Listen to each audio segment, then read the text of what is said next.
अपने आश्रम में लौट आया। वो ढोंगी साधु जानता था कि व्यापारी उसका अंधभक्त है, वो उस पर अंधा विश्वास करता है, उसे मेरी असलियत के बारे में कुछ भी पता नहीं है, इसीलिए वो व्यापारी वैसा ही करेगा जैसा मैंने उससे कहा है। उधर ढोंगी साधु के जाने के बाद व्यापारी को नींद नहीं आ रही थी। उसने भोजन भी नहीं किया। उसे तो बार बार साधु की बातें याद आ रही थी, जो उस साधु ने चेतावनी दी थी, वो रह रहकर उसे याद आ रही थी। वो बहुत बेचैन हो चुका था। उसे समझ ही नहीं आ रहा था कि अब वो क्या करे। एक तरफ उसका दुर्भाग्य है तो दूसरी तरफ उसकी जान से प्यारी बेटी। वो व्यापारी अपनी बेटी से बहुत प्रेम करता था, वहीं उसकी एकमात्र संतान थी। उसने उसके लिए बड़े बड़े सपने देखे थे। वो अपनी बेटी को अपने से दूर नहीं करना चाहता था और दूर देख भी नहीं सकता था। जब उस व्यापारी ने अपनी बेटी की आंखों में आंसू देखे तो उस व्यापारी का दिल दहल गया। अपनी बेटी के प्रति मोह ने उसे बार बार रोका, लेकिन फिर व्यापारी को अपनी जमा पूंजी गंवाने का भय सताने लगा।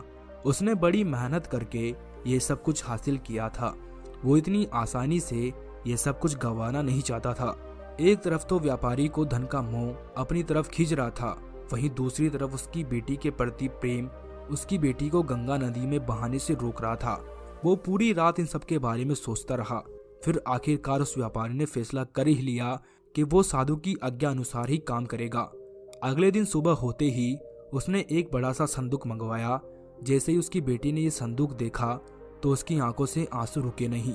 वो तो बस अपने पिता की तरफ देखती रह गई कि उसके पिता उसे इस तरह से अपने से अलग ना करे, लेकिन पिता की खुशी के कारण उसने पिता से कुछ नहीं बोला। व्यापारी ने भी अपने दिल पर पत्थर रखकर अपनी बेटी को बुलाया और फिर उस संदूक में बैठने को कहा। वो व्यापारी की बेटी उस संदूक में बैठ गई। सेठ ने संदूक बंद कर लिया और साधु के कहे अनुसार उस संदूक के ऊपर चिराग जलाकर रख दिया और फिर उस संदूक को गंगा नदी में बहा दिया। और उधर वो ढोंगी साधु आश्रम पहुंचकर अपने शिष्यों से कह रहा था कि गंगा नदी में तुम्हें एक बहता हुआ संदूक मिलेगा, उसके ऊपर चिराग भी जला होगा।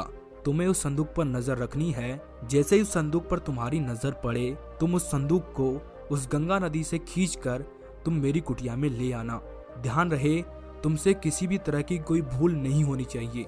शिष्य गुरु की बात सुनकर गंगा नदी के पास पहुंच गए और गुरु की आज्ञा अनुसार उस संदूक के आने की प्रतीक्षा करने लगे। वो सभी निगाह गड़ाए उस नदी की तरफ देख रहे थे। तभी एक राजकुमार उस नदी की तरफ से गुजर रहा था।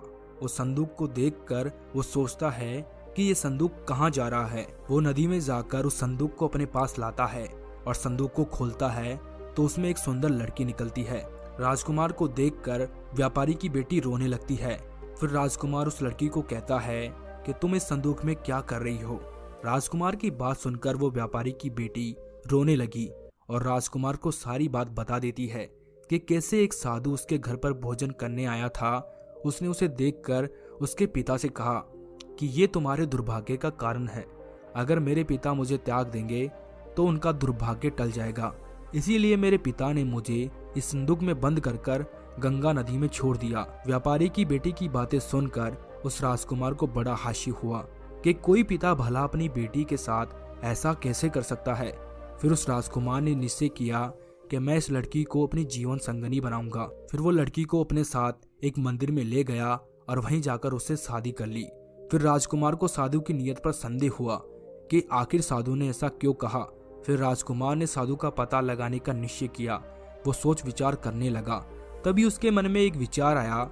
उसने अपने सेवकों से कहा कि तुम लोग जंगल में जाओ और एक गोरिल्ला पकड़कर यहाँ लाओ।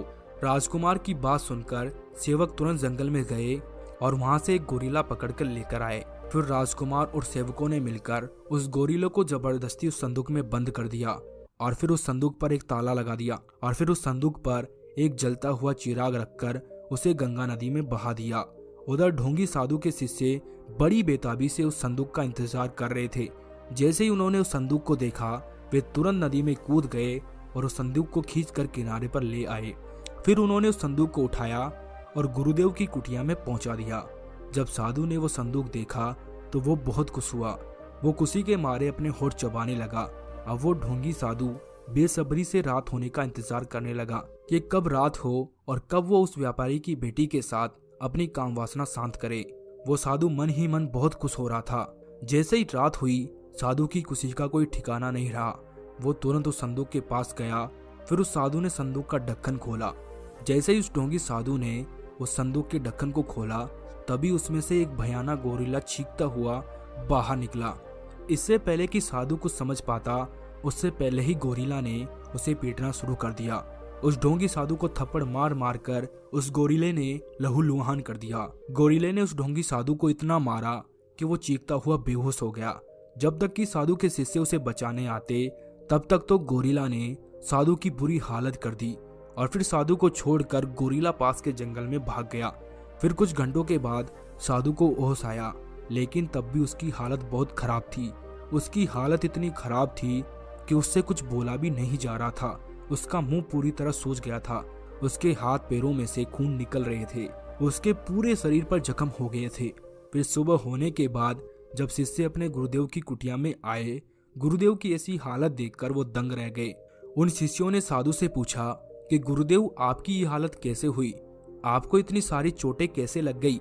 फिर वो साधु अपनी असलियत छिपाते हुए बोला, क्या बताऊं मेरे प्यारे शिष्यों, रात्रि में एक भयानक गोरिल्ला आश्रम में घुस गया था और उसी गोरिल्ले ने मेरी ऐसी हालत की है। फिर वो साधु अपने शिष्यों से कहने लगा कि मैंने तुम्हें कहा था कि आश्रम की अच्छे से देखभाल करना, देखो अब तुम्हारी वजह से ये क्या हो गया। साधु की बात सुनकर वो सभी शिष्य चुप हो जाते हैं और सोचने लगते हैं कि हम तो रात भर पहरेदारी कर रहे थे, फिर गोरिल्ला कैसे आश्रम में घुस गया। फिर धीरे धीरे ये बात पूरे नगर में फैल गई कि साधु को एक गोरिल्ले ने घायल कर दिया है। नगर के सभी लोग साधु से मिलने आए, क्योंकि नगर के सभी लोग उस साधु का बड़ा मान सम्मान करते थे, उनकी भक्ति करते थे।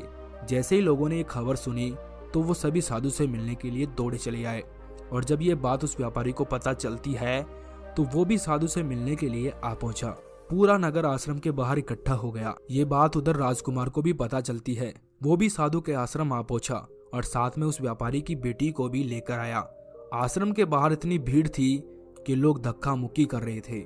सभी लोग साधु से मिलना चाहते थे। तभी वो राजकुमार उस भीड़ को चीरता हुआ साधु के पास पहुंचा और साधु को जाकर प्रणाम किया और साधु से पूछने लगा, महाराज आपकी ये हालत किसने की? तब साधु ने राजकुमार को बताया, रात्रि में एक भयानक गोरिल्ला उनके आश्रम में घुस आया, उसी ने ये किया है। साधु की बात सुनकर राजकुमार सब समझ गया था। उसे साधु का झूठ पता लग चुका था कि साधु झूठ बोल रहा है।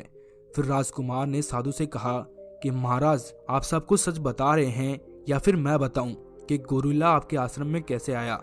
राजकुमार की बात सुनकर साधु चौंक गया और नगरवासी भी राजकुमार की बात सुनकर हैरान हो गए कि आखिर राजकुमार ऐसा क्यों बोल रहा है। अभी साधु ने कहा कि मैं सच कह रहा हूँ, गोरिल्ला रात्रि में आश्रम के भीतर घुस आया था और उसी ने मेरी ऐसी हालत की है। तभी वो राजकुमार उस व्यापारी की बेटी को अपने पास बुलाता है और साधु से पूछता है कि अब बताओ महाराज। साधु व्यापारी की बेटी को देखकर चौंक जाते हैं। उसे कुछ भी समझ नहीं आ रहा था कि वो क्या करे। अब उसकी पोल खुलने वाली थी। फिर साधु कुछ नहीं बोलता है और मौन हो जाता है। लेकिन वो कब तक मौन रहता?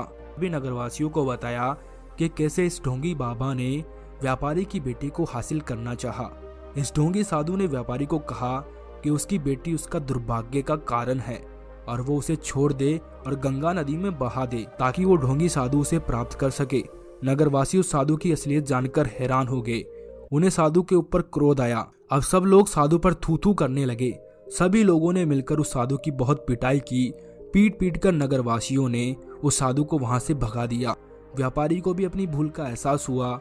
उसने सोचा कि मैंने बिना कुछ सोचे समझे ही इतना बड़ा फैसला कैसे ले लिया। मैं तो अपनी बेटी से बहुत प्रेम करता था। उस साधु की बातों में आकर मैंने ये कैसा अपराध कर दिया। फिर वो व्यापारी रोता हुआ अपनी बेटी के पास जा पहुंचा और उससे बोला कि बेटी मुझे माफ कर दे, मैंने तुम्हारे साथ बहुत गलत किया है, मुझे ऐसा नहीं करना चाहिए था। अब तुम मेरे साथ अपने घर चलो। मुझे पता है मुझे किसी पर भी इतना अंधविश्वास नहीं करना चाहिए। पिता की बातें सुनकर वो बेटी बोली, पिताजी अब मैं आपके साथ नहीं चल सकती। आपने मेरा त्याग कर दिया है और त्यागी गई कोई भी वस्तु वापस नहीं ली जाती। अब मैं कभी भी वापस नहीं आ सकती। ये कहकर वो व्यापारी की बेटी राजकुमार के साथ चली गई। उस व्यापारी को अपनी गलती पर पछतावा हुआ। उसने अपने आप से कहा कि ये मैंने क्या कर दिया। मैंने तो अपना सब कुछ खो दिया है। मेरी बेटी तो मेरे घर की लक्ष्मी थी, अब वो भी मेरे से दूर हो गई। काश मैंने साधु की बात नहीं मानी होती तो आज मेरी बेटी मेरे साथ होती। फिर वो व्यापारी जोर जोर से रोने लगा। पर वो कहते हैं ना कि जब चिड़िया चुग गई खेत तो फिर बाद में पछताने का क्या फायदा।